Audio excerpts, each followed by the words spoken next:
할렐루야, 주님의 이름을 찬양합니다. 오늘 이 시간 하나님의 말씀의 은혜와 우리 성령님의 그 임재하심이 이곳 가운데 충만하시기를 축원드립니다. 지난주에 제 아내와 함께 제가 살고 있는 해변가로 산책을 나갔습니다. 뻥 뚫린 바다의 자연 경관이 너무도 좋았는데 펜스 바로 밑에가 벼랑이었습니다. 둘 다 그런 것들을 싫어해서 근처에도 못 가고 제 아내는 아래를 쳐다도 보지 못했습니다. 벼랑 끝에 선다라는 그러한 경험은 가히 좋은 경험이 아닙니다. 그런데 인생에서 벼랑 끝에 서보지 않은 사람이 있을까요? 그것이 절망이든 가난이든 질병이든 실패든 그것은 너무나 고통스럽습니다. 아니, 너무나 힘이 든 것입니다. 그것을 우리가 잘못했기 때문에 겪는 줄 알았는데 성경에서 보니까 하나님의 사람들도 한결같이 벼랑 끝에 경험을 하게 되고 하나님의 은혜로 그리고 믿음으로 성령님과 함께 그것들을 통과해 나가는 것을 보게 됩니다. 예수님도 다르지 않았습니다.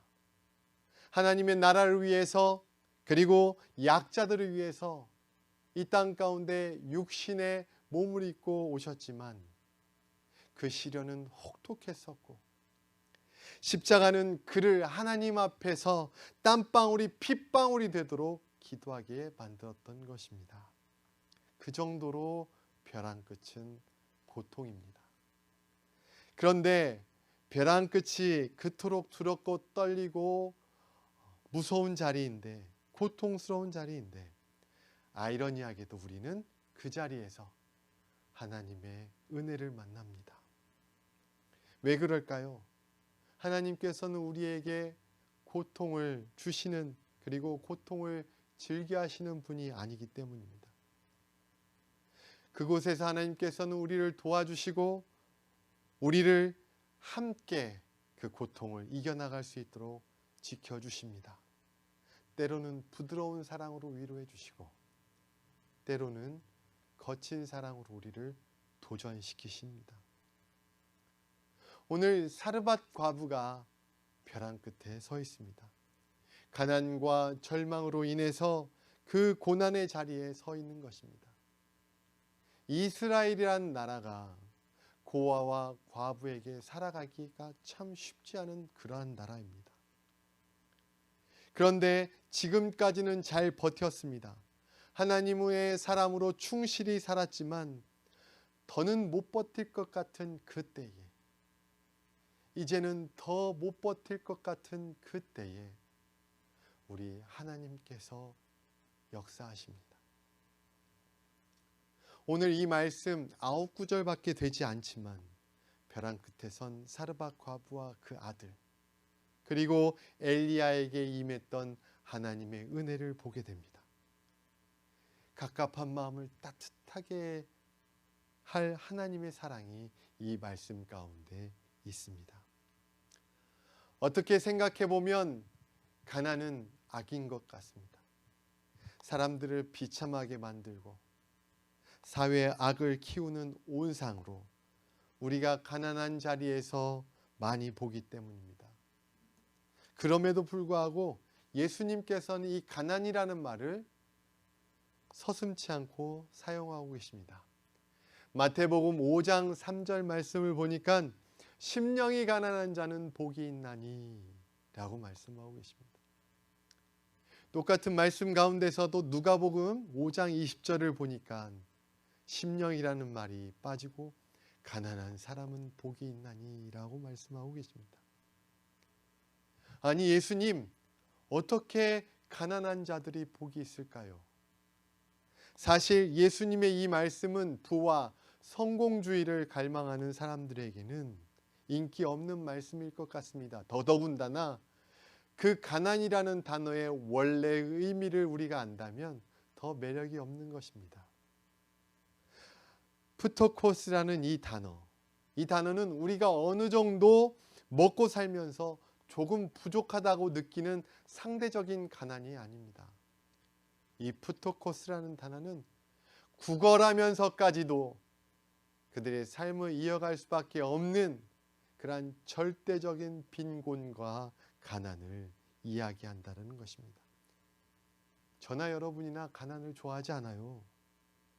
어떤 사람은 가난하지 않기 위해서 예수 그리스도를 믿는다고 하지 않습니까?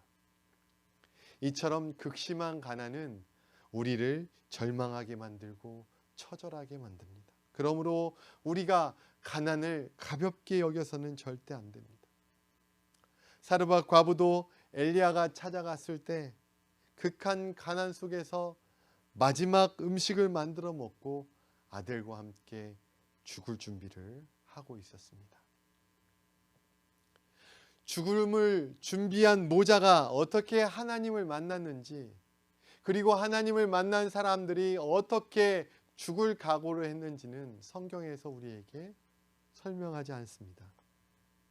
아무래도 하나님을 만났으니까 이제 하나님을 만났기 때문에 그 안도감으로 말미암아 죽을 수 있겠다 생각했을지 모르겠지만, 떡을 만들어 오라는 엘리야의 요청에 기가 막힌 현실을 우리 사르밧 과부가 표현하고 고백합니다. 12절 말씀을 보겠습니다. 그가 이르되 당신의 하나님 여호와께서 살아계심을 두고 맹세하노니 나는 떡이 없고 다만 통에 가루 한 움큼과 병에 기름 조금뿐이라. 내가 나뭇가지 둘을 주어다가 나와 내 아들을 위하여 음식을 만들어 먹고 그 후에는 죽으리라. 엘리야의 그 떡을 만들어 오라는 요청에 그녀의 기가 막힌 고백을 이렇게 하였습니다. 이 부분에서 남편을 잃었지만 아들과 함께 한번 열심히 살아보겠다라고 하는 무던한 노력이 이 말씀 가운데 표현합니다. 하지만 그 노력에도 불구하고 결국 그들이 선택할 수 있었던 것은 내일을 고민하지 아니하고 지금 가지고 있는 것을 다 털어서 먹고 죽자라는 그러한 선택이었습니다. 이처럼 가난은 정말 고통스러운 현실이지요. 그런데 오늘 본문이 가난 때문에 절망해서는 안 된다라는 것을 우리에게 보여주고 있습니다. 왜냐하면 사르밧 과부가 받은 축복이 가난에서부터 시작되었기 때문입니다. 그들이 경험한 기적이, 하나님의 기적이 가난에서 시작되었기 때문입니다. 죽음을 각오한 가난한 삶의 사르밧 여인, 삶을 포기한 그녀가 축복의 자리로 나왔다면 거기에는 분명히 하나님을 움직이게 했던 믿음의 원리가 있을 것입니다. 이런 믿음의 원리가 그들을 극심한 가난 속에서 풍성한 삶으로 변화시키게 된 줄 믿습니다. 오늘 이 말씀을 통해서 우리가 보화를 캐내는 마음으로 그 진리를 찾아가시는 여러분이 되시기를 소망합니다. 그 첫 번째 원리는 가난으로 하나님의 은혜를 경험하는 기회를 삼는다는 것입니다. 우리의 가난으로 하나님의 은혜를 경험하는 기회로 삼으라는 것입니다. 하나님께서는 하나님의 자녀들이 힘들게 살아가는 것을 원치 않습니다. 특별히 그 가난이, 특별히 그 힘든 자리가 게으름 때문에 온 것이라면 우리는 회개해야 할 것입니다. 하나님은 게으름을 악하다라고 얘기하고 있습니다. 개미에게 배우라고 이야기하고 있습니다. 예수님도 주인이 맡겨놓은 달란트를 땅에 묻은 게으른 종에게 악하다고 이야기하고 계십니다. 마태복음 25장 26절에서 보면 그 주인이 대답하여 이르되 악하고 게으른 종아, 나는 심지 않은 데서 거두고 해치지 않은 데서 모으는 줄로 내가 아느냐? 예수님께서도 그 종을, 게으른 종을 악하다고 말씀하고 계십니다. 또한 타락과 방종 때문에 힘든 생활과 가난한 삶을 살아가고 있다면 그 또한 회개해야 할 것입니다. 분수에 맞지 않는 사치를 하고 쾌락을 좇아 살아가는 삶, 땀 흘리지 않고 도박하는 것, 그리고 남을 속여서 쉽게 살려고 하는 이 모든 것들이 다 죄입니다. 사랑하는 성도 여러분, 어떻게 보면 인생은 공평하지 않은 것 같습니다. 하지만 인생은 정직합니다. 이런 일들을 자행하는 사람들은 반드시 그 죄의 열매를 그의 인생 가운데 먹게 되는 것입니다. 하지만 어쩔 수 없이 가난하게 사는 삶, 어쩔 수 없는 가난이 있습니다. 아무리 열심히 노력해도 가난할 수밖에 없다면 하나님께서 그 가난 가운데 긍휼을 준비하고 계실 것입니다. 그리고 그 가난을 극복할 수 있는 길을 우리에게 만들어 주실 것입니다. 사르밧 과부는 게으른 여인이 아니었습니다. 남편을 잃었고 기근 때문에 가난했던 것입니다. 그런데 어떻게 해야 하나님의 은혜를 경험할까요? 아무것도 없는데 매일매일이 힘드는데 어떻게 하나님의 은혜를 경험할까요? 이럴수록 우리는 더욱더 하나님을 사모해야 하고, 이럴수록 우리는 더욱더 하나님을 갈망해야 하고, 이럴수록 우리는 하나님을 더욱더 찾아야 될 줄 믿습니다. 구하는 자 구할 것이요, 찾는 자에게 찾을 것이요, 문을 두드리는 자에게 열릴 것이라고 말씀하셨던 것처럼 우리가 하나님의 은혜를 생각할 수조차 없는 그러한 상황 속에서 하나님의 은혜를 사모하고 하나님의 은혜를 갈망하고 하나님의 은혜를 찾을 때에 우리는 하나님의 은혜를 경험하게 되는 것입니다. 이것이 우리가 가난으로 하나님의 은혜를 경험할 수 있는 첫 번째 방법인 것입니다. 사실 수많은 과부들이 있었습니다. 그런데 하나님께서 하필 그 사르밧 과부에게 관심을 보였습니다. 여러분, 그 많은 사람들 가운데 그 사르밧 과부만 하나님께서 관심을 보이시고 찾아가셨습니다. 이것이 은혜입니다. 여러분, 사르밧 과부가 엘리야를 만나서 엘리야의 말에 순종하게 된 것도 은혜입니다. 그리고 그 순종할 마음이 생긴 것도 바로 하나님의 거부할 수 없는 은혜입니다. 은혜를 사모하니까 은혜를 경험하게 되고, 은혜를 경험할 때에 우리는 우리의 삶이 풍성해진 것을 알 수 있습니다. 하나님의 축복이 바로 하나님으로부터 오기 때문인 것입니다.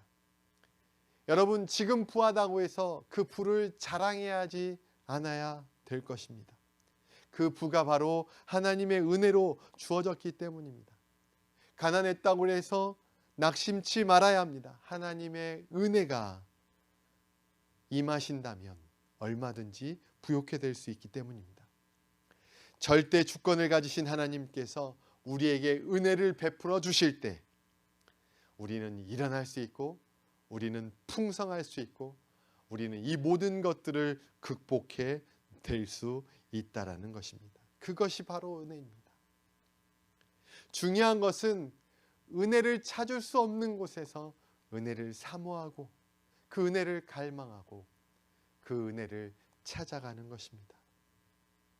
바울이 했던 아름다운 말이 있죠. 고린도전서 15장 10절 말씀에 이렇게 고백을 합니다. 그러나 내가 나 된 것은 하나님의 은혜로 된 것이니 내게 주신 그의 은혜가 헛되지 아니하여 내가 모든 사도보다 더 많이 수고하였으나 내가 한 것이 아니요 오직 나와 함께 하신 하나님의 은혜로다 라고 바울이 고백했습니다. 더 많은 일들을 한 것 같은데 그 모든 것들이 자기가 한 것이 아니라 하나님의 은혜라고 생각했습니다. 그리고 그것을 하나님께 고백하고 감사했습니다. 우리가 은혜를 찾을 수 없는 자리, 우리가 은혜를 경험할 수 없는 자리. 그래서 어떻게 은혜를 경험하느냐? 우리가 은혜를 사모하고 은혜를 갈망하고 은혜를 찾아야 되는 줄 믿습니다. 벼랑 끝 상황에서도 하나님의 은혜를 사모하십시오. 벼랑 끝 상황에서도 하나님의 은혜를 갈망하십시오. 그리고 하나님의 은혜를 깨닫고 고백하십시오. 거기로부터 우리는 하나님의 은혜를 경험하게 될 것입니다. 우리가 가난으로부터 하나님의 은혜를 경험할 수 있는 두 번째 방법은 가난 속에 담긴 하나님의 은혜를 깨닫는 것입니다. 가난 속에 담긴 하나님의 은혜를 깨닫는 것입니다. 엘리야는 가난한 가운데, 궁핍한 가운데, 힘든 가운데 하나님을 만났습니다. 하나님의 은혜를 보았습니다. 그리 시냇가에 숨어 있을 때에 하나님께서 까마귀들에게 통해서 먹을 것을 날라다 주었던 은혜를 보았습니다. 가난했기 때문에, 궁핍했기 때문에 그가 경험했던 것입니다. 가난하니까 고작 미물인 까마귀가 가져다 주는 것을 먹고 생명을 유지하는구나 라고 한탄하는 것이 아니라, 이런 미물을 통하여서 하나님께서 나와 함께 하시고 하나님의 뜻을 이루려 하고 있구나 라고 생각하여서 그의 믿음을 더욱더 강하게 하며 다시 일어날 수 있었던 것입니다. 그 하나님을 다시금 믿고 신뢰하고 일어날 수 있었던 것입니다. 사실 넉넉지 못하니까, 사실 벼랑 끝에 서 있다 보니까 우리의 생각과 사고가 긍정치 못하는 경우가 많습니다. 특별히 힘든 것은, 우리를 더욱더 힘들게 만드는 것은 바로 남과 비교하는 것이에요. 남과 비교할 때 더 비참합니다. 모든 것이 감사하지 않고 지금의 나 된 것은 내가 한 것이고 하나님께서 더 주시지 않는 것에 불만합니다. 그 안에서 하나님의 뜻을 발견하기보다는 비교 속에서 내가 덜 가짐에 대해 하나님께 원망합니다. 잠시 제가 자바에서 일을 할 때가 있었습니다. 섬기는 교회가 여의치 못해서 교회 일과 병행하여 자바에서 일한 적이 있습니다.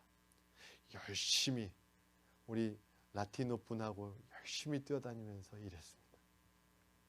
바울도 뭐 자비량으로 선교했는데 이런 것쯤이 하는 생각으로 참 열심히 했던 것 같습니다.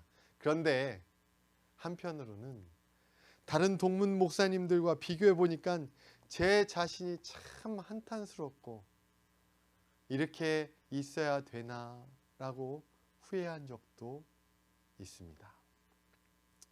여러분, 기도를 안 했던 것도 아닙니다. 그렇다고 해서 하나님 일에 서운했던 것도 아닙니다. 늘 하나님께 감사했던 기억, 정말 햄버거 하나를 손에 들고 감사 눈물을 흘리면서 먹었던 기억이 있습니다. 그런데 그런 가운데서도 내 마음 저 한 구석에 조용히 밀려드는 하나님께로 향한 원망이 있었습니다.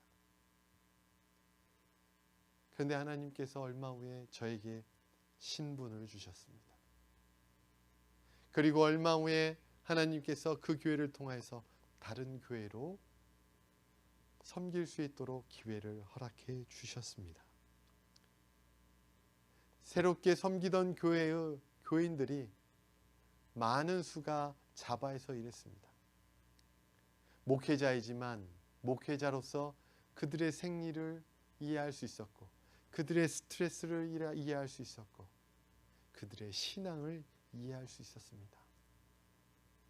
내가 왜 그 자리 가운데 일을 했었을까? 그런데 얼마지 않아 어려운 상황들 가운데 동문 목사님들이 한국으로 돌아가시기 시작했습니다. 하지만 저에게는 또다시 하나님께서 사역할 수 있는 기회를 허락했습니다. 그것을 깨닫고 난 후에 하나님을 쳐다봤을 때, 하나님께 기도했을 때 정말 부끄러웠던 제 자신을 지금도 떨쳐버릴 수가 없습니다. 그리고 하나님께 진정으로 회개했던 기억이 납니다. 사랑하는 성도 여러분, 하나님께서는 하나님의 사람이 힘들어하는데 방관하고 계시지 않습니다.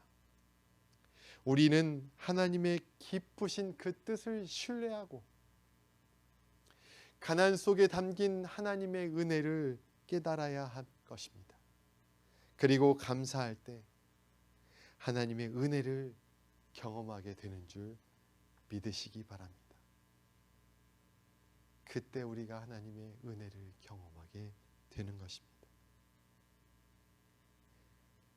자, 그렇다면 극심한 가난함에서 풍성함으로 변할 수 있는 두 번째 원리는, 첫 번째는 가난으로 하나님을 경험할 수 있는 기회를 삼는 것이고, 두 번째는 가난으로 하나님의 기적을 창조하는 씨앗이 되게 하라는 것입니다. 그 가난으로 말미암아 하나님의 기적을 창조할 수 있는 그러한 씨앗이 되게 하라는 원리를 우리가 이 자리에서 배울 수 있습니다. 어떻게 가난한데 가난으로 하나님의 기적을 창조할 수 있을까요? 없는데, 궁핍한데 어떤 것을 통하여 하나님의 기적을 창조할 수 있을까요? 예수님께서 많은 무리를 통하여서 강론하셨습니다. 강론을 다 마치시고 점심시간이 되었습니다. 제자들은 무리들과 나눌 빵이 필요했고 먹을 것이 필요해서 돈이 없음을 예수님께 한탄했습니다. 그때 예수님께서 제자들에게 말씀하십니다. 너희의 가진 것을 가져오라. 너희가 가진 것을 가져오라. 그런데 한 아이가 먹으려고 했던 점심 도시락을 발견하게 됩니다. 물고기 2마리와 떡 5개. 여러분, 이 도시락을 가지고 왔던 사람은 아이였습니다. 여러분, 그 물고기가 우리가 보는 팔뚝만한 고등어였을까요? 팔뚝만한 고등어 2마리와 주먹만한 떡 5개였을까요? 넉넉치 않은 살림에 아이가 말씀을 듣겠다고 하는 어미는 그 아이에게 그 아이가 먹을 만한 것을 주었을 것입니다. 어떻게 보면 보잘것없었을 것입니다. 아니, 예수님께 가져오라고 했는데 그것을 예수님 앞에 가져갈 수조차 없었던 그러한 보잘것없는 음식이었을 것입니다. 그런데 예수님은 그것을 받아들이시고 하나님께 하늘을 우러러 축사하시고 그것을 통하여 장점만 5,000명이 넘는 사람을 먹이고 12광주리가 남았다라는 것을 우리에게 보여주셨던 것입니다. 하나님은 우리가 가진 것이 비록 보잘것 없을지라도 그것을 통하여 우리에게 축복하신 분이십니다. 하나님께서는 우리에게 없는 것으로 일하시기보다는 하나님께서는 우리가 가지고 있는 것을 통하여서 일하십니다. 사르밧 과부를 통해서도 사르밧 과부가 가지고 있는 그 마지막 가루 한 줌과 그 기름 조금 남은 걸 통하여서 하나님께서 축복하셨습니다. 12절을 보니까 이렇게 한번 봅니다. 그가 이르되 당신의 하나님 여호와께서 살아계심을 두고 맹세하노니 나는 떡이 없고 다만 통에 가루 한 줌과 병에 기름 조금뿐이라. 내가 나뭇가지 2를 주어다가 나와 내 아들을 위하여 음식을 만들어 먹고 그 후에는 죽으리라. 사실 인간 자신은 인간 자신에게 없는 것을 생각하고 한탄하다가 자신 안에 있는 소중한 것들을 보지 못하게 됩니다. 가난하기 때문에 남들이 가진 것만큼 가지진 않았지만 하나님께서 우리 안에 반드시 축복하실 그 무언가가 우리 모두에게 있습니다. 그것이 무엇인지 우리가 헤아릴 때에 그것이 바로 축복의 씨앗이 되는 것이고 그로 말미암아 우리에게 하나님의 축복이 시작되는 것입니다. 그런데 하나님 아무것도 없어요. 도무지 찾아도 없어요. 그렇다고 생각하니까 하나님 더 비참하고 더 억울해요. 뭐가 있을까요? 하지만 우리가 가진 것이 은과 금만은 아니지 않습니까? 우리에겐 예수 그리스도의 이름이 있습니다. 우리에게는 예수 그리스도의 이름이 있습니다. 여러분, 베드로와 요한이 어떻게 태어날 때부터 걷지 못하는 그 사람에게 일어날 수 있는 기회를 허락하였습니까? 사도행전 3장 6절을 보니까 이렇게 말씀이 나옵니다. 베드로가 가로되 은과 금은 내게 없거니와 내게 있는 것으로 내게 주노니 곧 나사렛 예수 그리스도의 이름으로 걸으라 하고, 곧 나사렛 예수의 이름으로 걸으라 하고, 내게 있는 것이 무엇이냐면 그가 가지고 있었던 것이 바로 나사렛 예수 그리스도의 이름이었던 것입니다. 사랑하는 성도 여러분, 정말 가난한 사람은 모든 것은 가졌으나 예수 그리스도의 이름을 소유하지 못한 사람입니다. 그러나 정말 부유한 사람은 지금은 가진 것이 변변치 않아도 그의 마음 가운데 예수 그리스도의 이름, 그의 마음 가운데 나눌 수 있는 예수 그리스도의 이름을 소유한 사람이 바로 진정 부유한 사람입니다. 그런 면에서 사르밧 과부는 굉장히 부유한 사람이었습니다. 왜냐하면 그녀의 집에 하나님의 사람 엘리야가 하나님의 말씀을 가지고 그를 방문했기 때문입니다. 사랑하는 성도 여러분, 하나님의 기적을 창조할 수 있는 여러분들이 가진 것들을 헤아려 보시기 바랍니다. 하나님께서 축복을 시작할 수 있는 여러분이 가진 것, 하나님을 위해서 모을 수 있는 것, 그리고 하나님을 위해서 드릴 수 있는 것이 무엇인지 헤아려 보시기 바랍니다. 그때서부터 하나님의 기적이 시작되는 줄 믿으시기 바랍니다. 자, 가난으로 하나님의 기적을 창조하는 두 번째 방법은 그러한 씨앗들이 될 만한 것을 헤아리는 가운데 남아있는 것은 먹지 않고 바로 하나님께 심어야 하는 것입니다.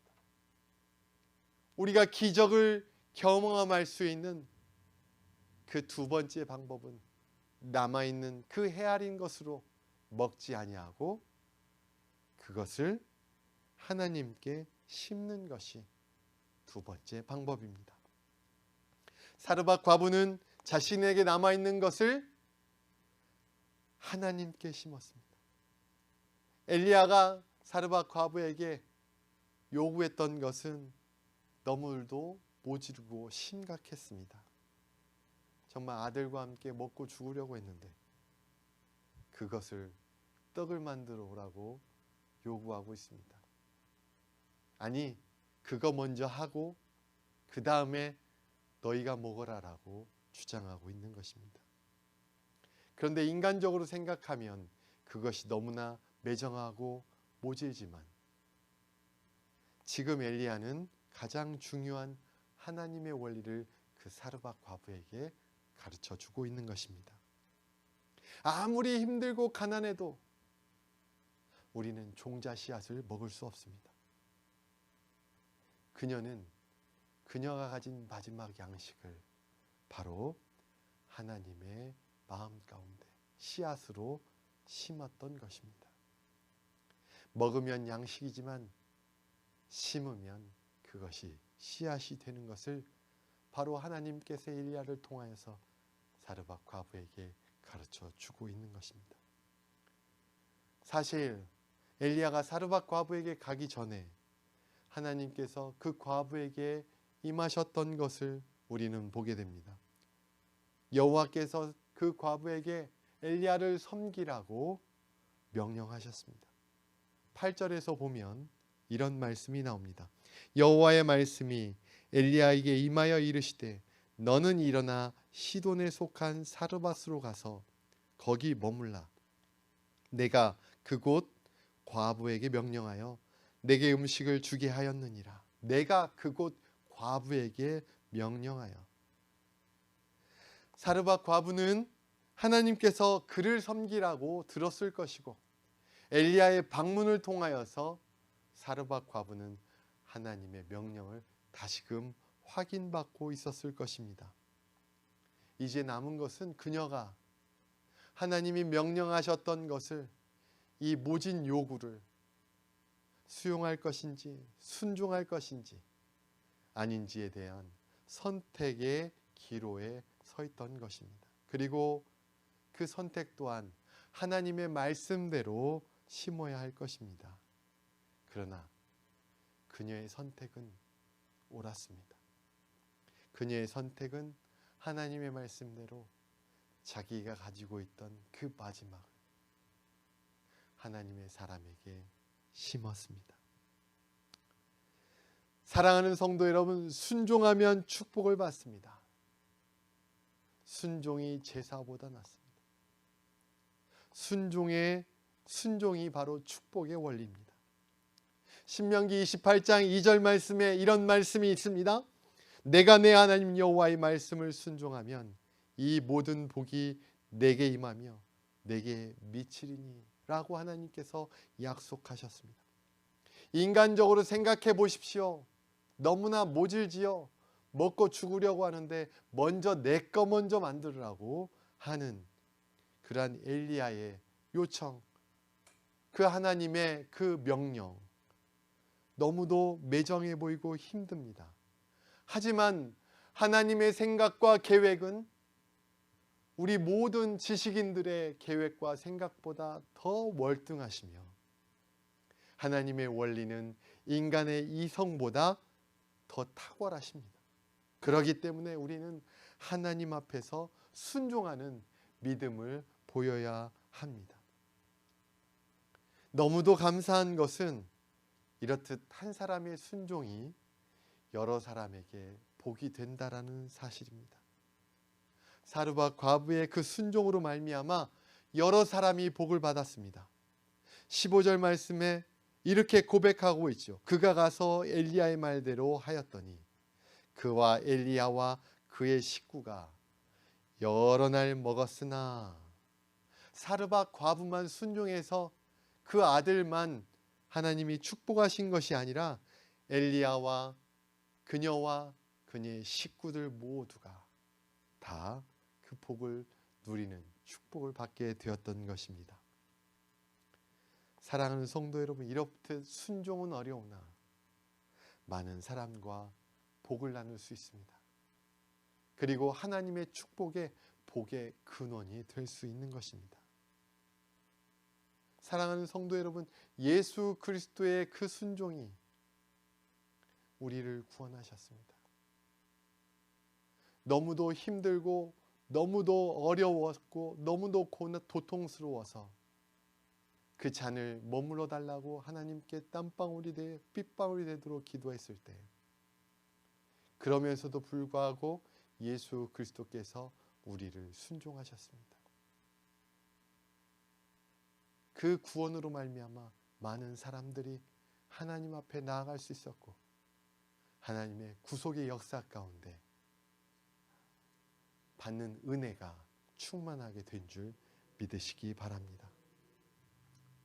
힘듭니까? 가난합니까? 지금 아래를 쳐다볼 수 없을 만큼 두렵고 떨리고 고통스러운 벼랑 끝에 서 있습니까? 그럴 때일수록 더 하나님의 은혜를 사모하고,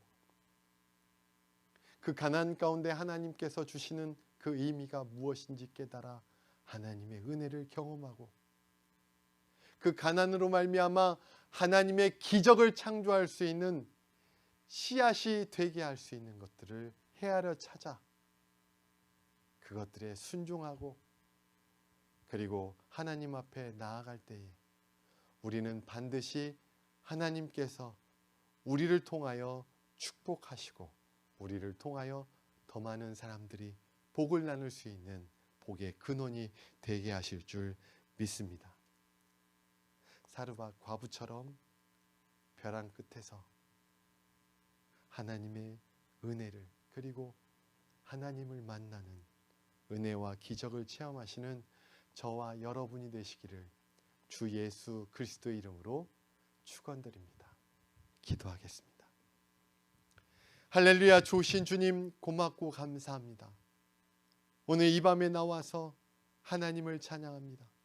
그리고 오늘 이 밤에 나와서 하나님의 말씀을 들었습니다. 하나님, 우리가 벼랑 끝에 서 있을지라도 그것들을 피해서 하나님의 은혜를 경험하고 하나님 앞에 기적을 쌓는 그 씨앗을 우리가 찾아낼 수 있는 귀하고 복된 자들이 될 수 있도록 인도하여 주시옵소서. 오늘 이 밤 가운데서도 성령으로 임하여 주시고 말씀으로 임하여 주셨사오니 하나님 가는 발걸음도 지켜주시고 늘 하나님께 감사하는 삶, 은혜를 더욱더 하나님 앞에 감사와 영광으로 올려드리는 삶을 살아갈 수 있도록 축복하여 주시옵소서. 감사드리고 사랑하는 예수님의 이름으로 기도드렸사옵나이다. 아멘.